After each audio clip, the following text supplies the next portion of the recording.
होगा, एक female plug होता है, एक मेल प्लग होता है। आप लेने जाओगे दुकान पे, आप कहोगे भैया स्विच देना, वो क्या कहेगा, मेल दूं कि फीमेल?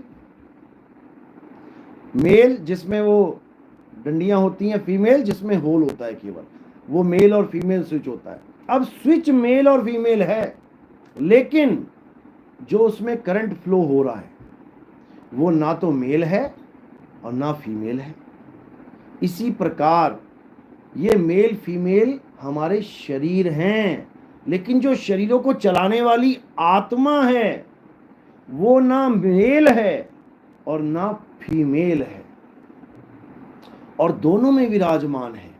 आदमी में भी वही है, औरत में भी वही है, लेकिन माया ने ऐसा भरम जाल फैला दिया है कि जो मेल और फीमेल नहीं है वो अपने आप को मेल और वो अपने आप को फीमेल मान बैठा है, केवल शरीर को देख देख के। रोज सुबह देखता है अपना शरीर, हाँ मैं आदमी हूं, हाँ मैं आदमी हूं, हाँ मैं आदमी हूं। यानी एक ड्राइवर को पकड़ा दी ऑडी और एक ड्राइवर को पकड़ा दिया ट्रक।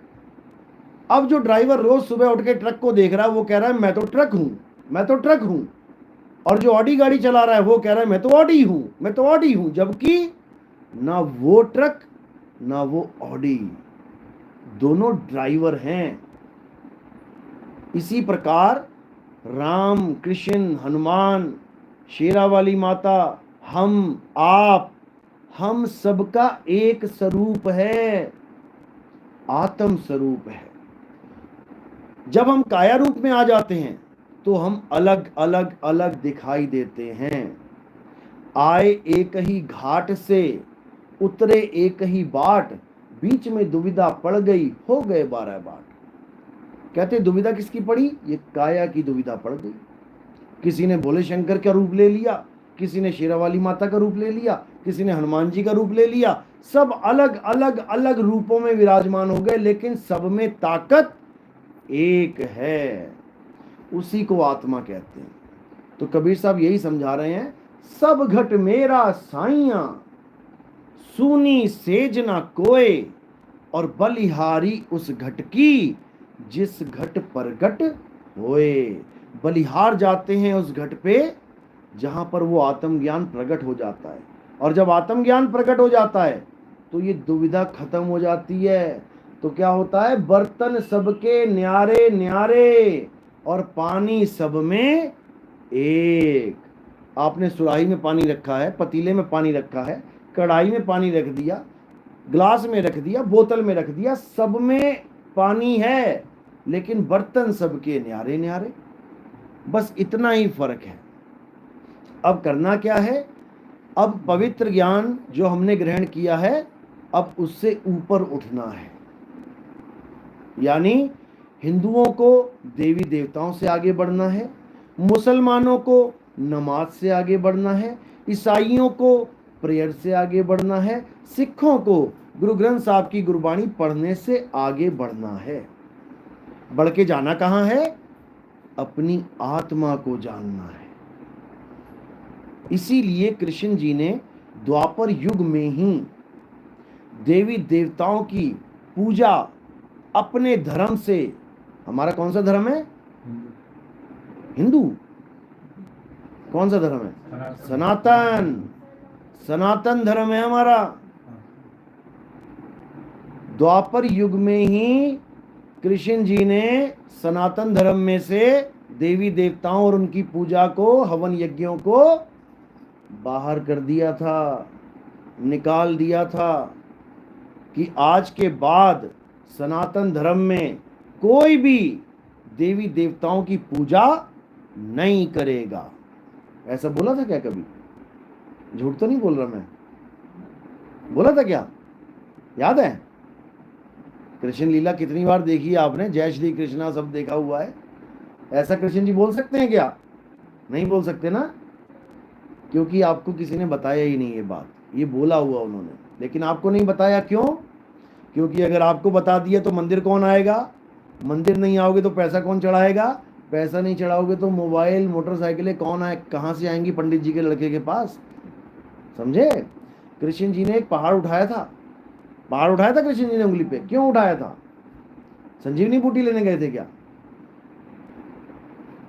हनुमान जी ने पहाड़ उठाया था संजीवनी बूटी के लिए, कृष्ण जी ने क्या उठाया था?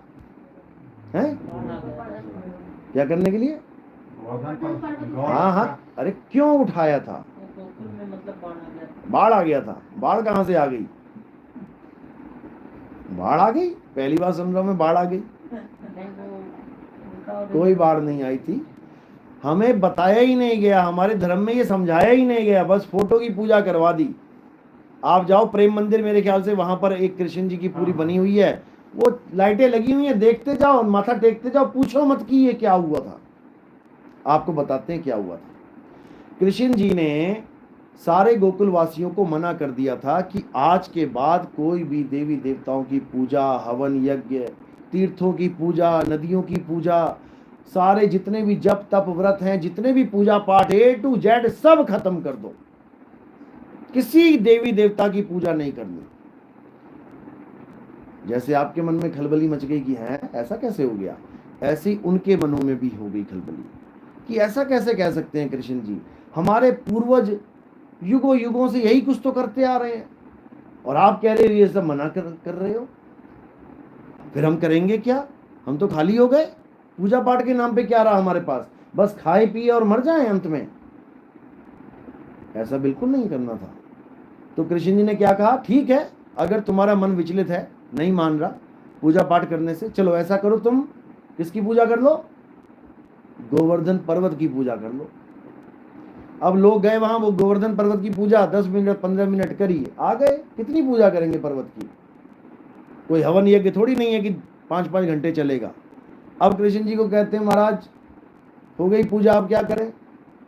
तो कृष्ण जी ने समझ लिया कि इनके मन विचलित हैं, क्योंकि ये घंटों घंटों पूजा करने के आदी हैं। अब क्या करवाया जाए इनसे कि इनके दिमाग से ये पूजा पाठ निकल जाए? तो क्या करवा दिया उन्होंने? चक्कर लगवा दिया, परिक्रमा लगवा दी। किसकी? उसी पर्वत की। लगाओ परिक्रमा, यही तुम्हारी पूजा है। अब लगे बेचारे, सुबह से चल रहे हैं, दोपहर हो गई, दोपहर से शाम हो गई, शाम से रात हो गई, पूरा दिन चक्कर ही काटते रहे। अब रात जब हो गई, अब उनसे कोई पूछे कि देवी देवताओं की पूजा करोगे? अरे भाई सोने दे भाई, पूरा दिन हो गया चलते चलते, अब नींद आ रही है, अब सोएंगे। तो जब रोज यही काम हो गया तो धीरे धीरे उनके दिमाग से देवी देवता निकल गए। अब निकल गए, अब किसी का नुकसान हुआ। किसका नुकसान हुआ? देवी देवताओं का। क्यों हुआ? क्योंकि पहले उनको ताकत मिलती थी हवन यज्ञ से, पूजा पाठ से, तो इंद्र क्रोधित हो गया, कहता कि मेरी पूजा बंद करवा दी, हमारे देवी देवताओं की पूजा बंद करवा दी, इनको डुबो के मार दूंगा। तब बाढ़ नहीं आई थी, तब बारिश करी थी उन्होंने, लगातार मूसलाधार बारिश, कि यहीं पर डुबो के मार देंगे इनको। तब कृष्ण जी ने क्या किया? सब लोगों को बचाने के लिए, किससे? देवताओं के राजा से, किसी राक्षस से नहीं कि कृष्ण जी ने केवल राक्षसों को ही हराया, राक्षसों को ही मारा। देवताओं के राजा के साथ भी जंग है उनकी, लेकिन ये कोई नहीं बताता, कोई नहीं बताता ये बात को। तब उन्होंने देवताओं के राजा को हराया और भगाया। तो फिर कृष्ण जी ने क्या अलाउड कर दिया कि चलो अब पूजा कर लो इनकी। जब हरा के भगा ही दिया, अब कैसे कह सकते हैं वो कि पूजा करो? द्वापर युग में ही ये पूजा पाठ बंद हो चुका था। तो कृष्ण जी ने पूजा बंद करवाई, तो फिर आगे क्या दिया? कुछ तो देंगे, या सारी उम्र गोवर्धन के चक्कर काट रहे हैं? उनको आत्मज्ञान के बारे में समझाया, जो गीता में कूट कूट के भरा है, लेकिन कोई हमें पढ़ने ही नहीं दे रहा, हमें मंदिरों से ही फुर्सत लेने नहीं दे रहा। लाइनें लगाते रहो, चंदा चढ़ाते रहो, भगवान की पूजा करते रहो, घर को वापस जाओ, गीता मत पढ़ो। एक भी पंडित ऐसा नहीं मिलेगा आपको जो आपको ये कह दे कि महाभारत घर में रख लो। महाभारत का ही एक अंश गीता है। आप किसी पंडित जी से पूछ लो, पंडित जी क्या घर में महाभारत रख सकते हैं? क्या जवाब होगा पता है? क्या जवाब होगा? पंडित जी कहते हैं नहीं बेटा, महाभारत नहीं रखनी घर में। महाभारत रखोगे तो क्या हो जाएगा? भाई भाई में लड़ाई हो जाएगी। अब बताओ, अरे वो ग्रंथ है हमारा, भाई भाई की लड़ाई, सत्य सत्य अधर्म अधर्म की लड़ाई है। अगर वो हमारे घर में आ गया तो हमारी लड़ाई हो जाएगी। और पूछो, रामचरितमानस रख लें, रामायण रख लें, पंडित जी कहेंगे रख लो। उनको पूछो, उसमें भी तो सीता हरण है, उसमें भी तो घर निकाला है। अगर मेरे बाप ने मुझे 14 साल के लिए निकाल दिया तो मेरा क्या बनेगा? मेरी घरवाली को रावण ले गया उठा के, कोई और ले गया किताब रखने से, तो मेरा क्या बनेगा? वहां पंडित जी की बोलती बंद हो जाएगी। रामायण नहीं रखने दे, महाभारत नहीं रखने देंगे, क्योंकि अगर तुम महाभारत पढ़ने लग जाओगे तो उसमें गीता भी आएगी। और अगर गीता आ गई तो तुम जाग जाओगे कि कृष्ण जी शरीर है ही नहीं, और ये पंडित जी पत्थर की पूजा करवा रहे हैं।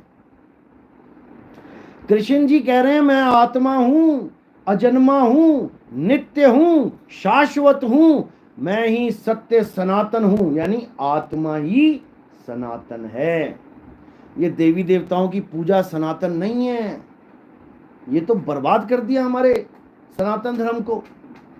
सनातन का मतलब है सदा एक सा रहने वाला, जो कभी बदलता ही नहीं। और क्या है जो कभी नहीं बदलता? ये आत्मा ही है जो कभी बदलती नहीं है। चाहे समय की भी शुरुआत हो जाए और समय का अंत भी हो जाए, तब भी ये आत्मा सदा एक रस अखंड अविनाशी रहती है। इसी आत्मा की पूजा करने को परमात्मा की पूजा कहते हैं। संतों ने तो यहां तक बोल दिया, आत्मा सो परमात्मा। इतना भेद बता दिया उन्होंने कि आत्मा को जान लोगे तो समझो परमात्मा मिल जाएगा। लेकिन आत्मा तो को तो मोया जानना किसी ने। पत्थरों से फुर्सत नहीं मिल रही है, मिट्टी से फुर्सत नहीं मिल रही है, और तो छोड़ो गोबर का गणेश बना के पुजवाया जा रहा है। बताओ, गोबर को भगवान बनवा दिया इन लोगों ने, लेकिन आत्मा का ज्ञान नहीं दिया किसी को, क्योंकि खुद को ही नहीं है, खुद को ही नहीं है। इसीलिए संतों को आना पड़ता है। ब्राह्मण गुरु है जगत का। आज जितने भी टीवी खोल के देखोगे, सारे ब्राह्मण हाई फाई बैठे हुए हैं, सब गुरु बने बैठे हुए हैं। और गुरु क्या करवा रहा है? पत्थर पुजवा रहा है, जिसका घोर खंडन किया हुआ है गीता में। अगर आप 7वां अध्याय 23वां श्लोक पढ़ेंगे तो आप उसमें देखेंगे क्या लिखा है कि जो बुद्धिहीन प्राणी हैं वो देवताओं की पूजा करते हैं। बिल्कुल स्पष्ट लिखा है, लेकिन कोई तुम्हें बता नहीं रहा है, क्योंकि सारी दुकानें खत्म हो जाएंगी। जिस भगवान राम ने वनवास जाते हुए अपना रथ भी छोड़ दिया, उसी भगवान की कहानी सुना सुना के 50-50 करोड़ की गाड़ियों में, रथों में घूम रहे हैं ये लोग। दिक्कत यहां पर है, हमें नहीं दिक्कत, हमें कोई दिक्कत नहीं है। दिक्कत आप लोग को होने वाली है, क्योंकि जो गीता का ज्ञान आपको आत्मज्ञान की तरफ लेके जाने वाला था, वो इन्होंने पत्थरों में उलझा दिया तुम्हें। दिक्कत ये है। और कबीर साहब कह रहे हैं, जब लगना चीनोगे आत्म, तब लगना मिली है परमात्म। तुम सारी उम्र शिवलिंग पे जल चढ़ाते रहो, तुम सारी उम्र कृष्ण जी पे दूध चढ़ाते रहो, तुम सारी उम्र लड्डू गोपाल को ले लेके घूमते रहो, तुम्हारा कुछ होने वाला नहीं है। क्योंकि कृष्ण जी समझा समझा के थक गए कि हे अर्जुन, इस मनुष्य का लक्ष्य क्या है? अपनी आत्मा में रमण करना। अध्याय 3 17वां श्लोक पढ़ो, क्या कह रहा है? हे अर्जुन, जो देखो देखो, हाँ देखो, अभी देखो, हे अर्जुन, जो अपनी आत्मा में रमण करते हैं, जो अपनी आत्मा में तृप्त हैं, जो अपनी आत्मा में संतुष्ट हैं, उनके लिए कोई धार्मिक कर्म कर्तव्य लागू ही नहीं होता। वो हिंदू है, सारी उम्र मंदिर ना जाए, वो मुसलमान है, सारी उम्र मस्जिद ना जाए, वो सिख ईसाई है, सारी उम्र गुरुद्वारे चर्च ना जाए, तब भी उसे परमात्मा मिलेगा, अगर उसने अपनी आत्मा में रमण कर लिया तो। लेकिन पता ही नहीं है आत्मा है क्या, रमण कैसे करेगा? मिला? देखो क्या लिखा है, अध्याय 3 17वां श्लोक पढ़ो, हिंदी में लिख लो।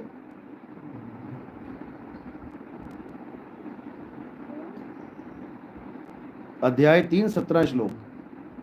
जब जीवात्मा भगवान से विमुख हो जाती है और माया शक्ति उसको नहीं, अध्याय 3 17 श्लोक, ये कौन सा खोल लिया? और नीचे चलो, स्क्रॉल करो आगे। हाँ, भगवत गीता ये सब टीका वाले, लाओ मुझे लाओ, किताब है निकालो जरा, लाओ मोबाइल भी दे दो। हाँ देखो, आ गया। जो मनुष्य आत्मा में रमण करने वाला, अब बताओ कौन आत्मा में रमण करवा रहा है? कौन सा पंडित जी, कौन सा वेदाचार्य, कौन है ऐसा है हमारे धर्म में, हिंदू धर्म में, जो तुम्हें आत्मा में रमण करने की बात बता रहा है? सब तुम्हें मंदिरों में लाइन लगवा के वीआईपी दर्शन 5-5 हजार रुपए में करवाने में लगे हैं, लेकिन एक भी तुम्हें यह नहीं बता रहा है कि आत्मा में रमण कैसे करें। और उसके बाद तुम्हारा क्या होगा? हे अर्जुन, जो अपनी आत्मा में रमण नहीं कर पाते हैं, जो अपनी आत्मा को नहीं जान पाते हैं, वो नाना प्रकार की योनियों में भटकते हैं। कुत्ता, गधा, बिल्ली, हाथी, घोड़ा, सुअर बनके तुम्हें नालियों में घूमना पड़ेगा। देखो, पढ़ो इसको क्या लिखा है। हाँ ये देखो, अंगूठा जहां लगा है, हाँ, जो परंतु जो मनुष्य आत्मा में ही रमण करने वाले और आत्मा में ही तृप्त तथा आत्मा में ही संतुष्ट है, उसके लिए कोई कर्तव्य नहीं। उसके लिए कोई कर्तव्य नहीं। ये करवा चौथ नहीं चाहिए, ये तीज नहीं चाहिए, ये दशहरा नहीं चाहिए, ये होली दिवाली नहीं चाहिए, ये कोई भी धार्मिक पर्व नहीं चाहिए, लक्ष्मी पूजा नहीं चाहिए, नमाज नहीं चाहिए, गुरुद्वारों के पाठ नहीं चाहिए, कोई ईसाइयों के पर्व नहीं चाहिए, कुछ नहीं चाहिए। क्यों? क्योंकि जो अपनी आत्मा में रमण करते हैं, अपनी आत्मा में तृप्त हैं, अपनी आत्मा में संतुष्ट हैं। यानी तृप्त मतलब कि आपने संतुष्टि ले ली, आपको खाना, आपको भूख लगी, मैंने आपको खाना दे दिया, आपने खूब खाया, अब इतना खा लिया कि आप तृप्त हो गए। अब मैं 1 किलो लड्डू और ले आया, नहीं नहीं नहीं नहीं नहीं, मेरी तरफ से खाना पड़ेगा। आप क्या कहोगे?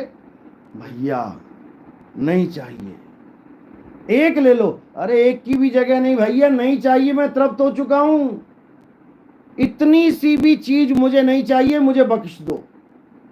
ये तब होगा जब तुम आत्मा में रमण करोगे। अभी तुम्हें पता ही नहीं है कि तुम्हारा जन्म क्यों हुआ है। क्या तुम यहां पे नौकरियां करने के लिए पैदा हुए हो? क्या तुम यहां पर दुकानें खोलने के लिए पैदा हुए हो?